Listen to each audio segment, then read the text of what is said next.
जय श्री राम। परम प्रिय मेरे भाई बहन, बोलो गौरी मैया की जय।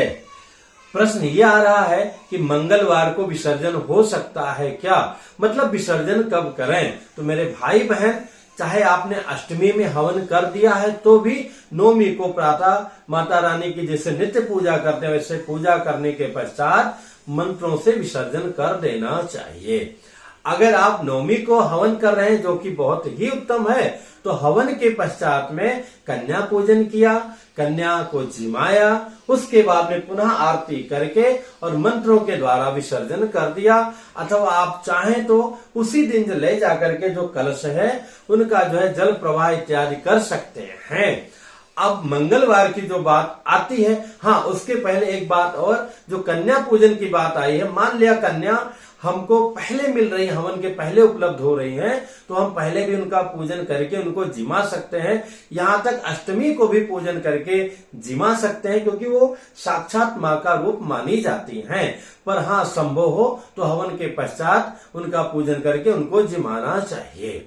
अब हम मंगलवार की बात करें तो मेरे भाई बहन, जन्म में और विसर्जन में दिन का कोई ऐसा महत्व तो नहीं है। हाँ, जो प्रत्यक्ष विवाह के पश्चात जो कन्या की विदाई होती है उस सब में महत्व है।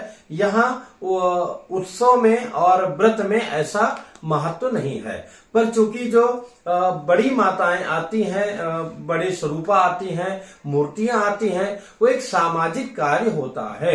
तो समाज में अगर आपके यहाँ मंगलवार को विदाई हो रही है तो कोई दोष नहीं है। और अगर मंगलवार को आप जहां भी है, जिस एरिया में है, वहां समाज नहीं चाह रहा है, तो यद्यप शुद्धम लोक विरुद्धम, यद्यप शुद्ध है पर लोक मर्यादा के विरुद्ध है, तो वो कार्य हमें नहीं करना चाहिए। तो जो बड़ी प्रतिमाएं माता रानी की हैं, तो अगर वो मंगलवार को आपके एरिया में विसर्जन नहीं हो रहा है, वो लोग भावनावश बुधवार को करना चाहते हैं तो कर सकते हैं। लेकिन हाँ, उसके पहले हमें जिस दिन भी विसर्जन करें उसके विसर्जन के पहले तक हमें नित्य की भांति पूजा पाठ आरती इत्यादि करते रहना चाहिए। और जिन लोगों ने अपने घर में कलश स्थापन किया है, तो सर्वोत्तम तो ये कि नवमी को हवन किया और दशमी को प्रातः उत्तर पूजन करके पुनः विसर्जन किया।